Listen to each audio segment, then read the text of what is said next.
Dear students, आज का हमारा टॉपिक है पैराग्राफ राइटिंग। लेकिन वीडियो स्टार्ट करने से पहले अगर आप मेरे चैनल पर नए हैं तो मेरे चैनल को सब्सक्राइब करें और वीडियो को लाइक और शेयर करना मत भूलें।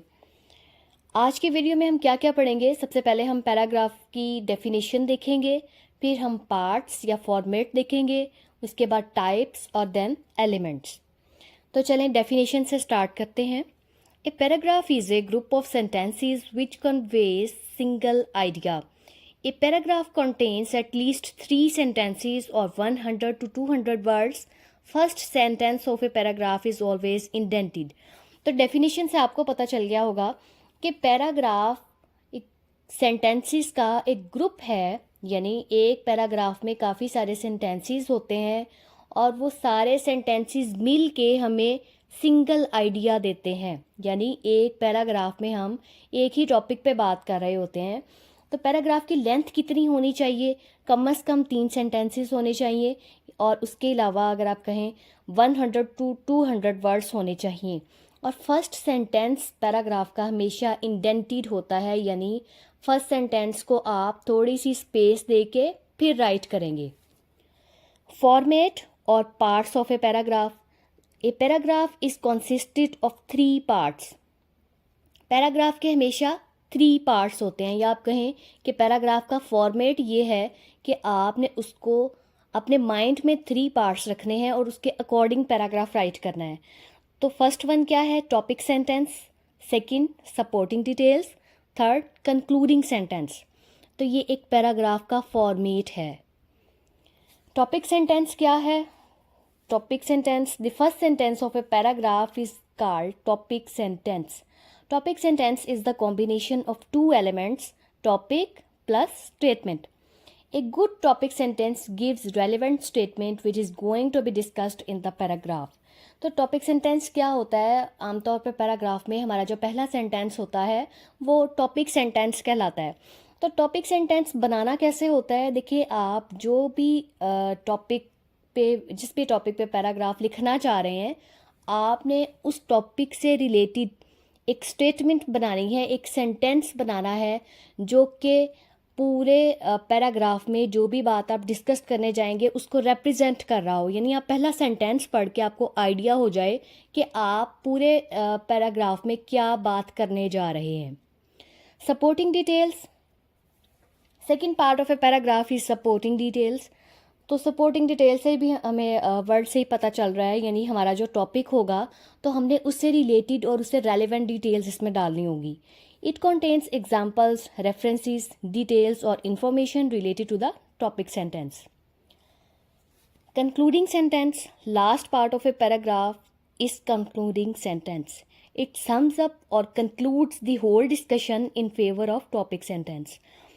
तो कंक्लूडिंग सेंटेंस क्या होगा? यानी हमने सपोर्टिंग डिटेल्स में जो बात की होगी या हमारा जो टॉपिक सेंटेंस होगा तो हमने उसको यहाँ पे सम अप कर देना है। यानी हमने अपने पैराग्राफ का जब एंड करना है तो कोई ना कोई कंक्लूजन निकालना है, तो हमने लास्ट सेंटेंस जो है वो कंक्लूजन का बना देना है। Types of paragraph. पैराग्राफ की 4 टाइप्स होती हैं: descriptive, narrative, persuasive, expository. Elements of paragraph. Paragraph के 4 एलिमेंट्स हैं, यानी एलिमेंट्स मींस एक पैराग्राफ के अंदर 4 चीज़ें होनी चाहिए। अगर ये 4 चीज़ें नहीं होंगी तो आपका पैराग्राफ हम अच्छा मीनिंग नहीं देगा, मीनिंगफुल नहीं होगा, अंडरस्टैंडेबल नहीं होगा, समझ नहीं आएगी कि इसमें बात क्या हुई है या आप क्या बताना चाह रहे हैं इस पैराग्राफ में। तो चलें, फर्स्ट वन है यूनिटी। यूनिटी को देखते हैं। All the sentences of a paragraph should revolve around the main idea. Don't include even a single sentence that is unrelated. All sentences should be related to main idea. तो unity word से ही आपको पता चल रहा है पूरे paragraph के अंदर यूनिटी होनी चाहिए, यानी जो टॉपिक आप डिस्कस कर रहे हैं उसमें सारे सेंटेंसेस पूरे पैराग्राफ में उस टॉपिक से रिलेटेड हों। Second, order. Order means the content of paragraph should be in arranged and ordered form. यानी ऑर्डर वर्ड हमें बता रहा है कि आपने पूरे पैराग्राफ को ऑर्डर्ड वे में लिखना है. If your paragraph is about history then arrange it chronologically. Also follow the format of a paragraph. First sentences should be the topic sentence, then supporting details, and finally conclude the paragraph. तो एक तो हमने format को follow करना है, second ये है आपने ये नहीं करना, सपोज आप हिस्ट्री से रिलेटेड पैराग्राफ लिख रहे हैं तो आपने ऐसे नहीं करना कि जो काम बाद में हुआ है वो आपने पहले लिख दिया या जो पहले हुआ है वो आपने बाद में लिख दिया, इस तरह नहीं करना, आपने ऑर्डर को फॉलो करना है. Completeness. It means paragraph should convey complete information about the topic. Clarity of expression is also important. तो completeness वर्ड हमें बता रहा है कि पूरे पैराग्राफ में उसको पूरे पैराग्राफ को मीनिंगफुल होना चाहिए, उसको बामायनी होना चाहिए. Coherence. Coherence is the quality which connects all the sentences in a single whole. Each sentence is related to the previous one and the main idea. Just like a human body, all organs are connected to each other and make single body. In the same way, coherence makes a paragraph connected and understandable. तो coherence ऐसी quality है जो कि पूरे sentences को आपस में एक दूसरे के साथ कनेक्ट करती है, जोड़ती है.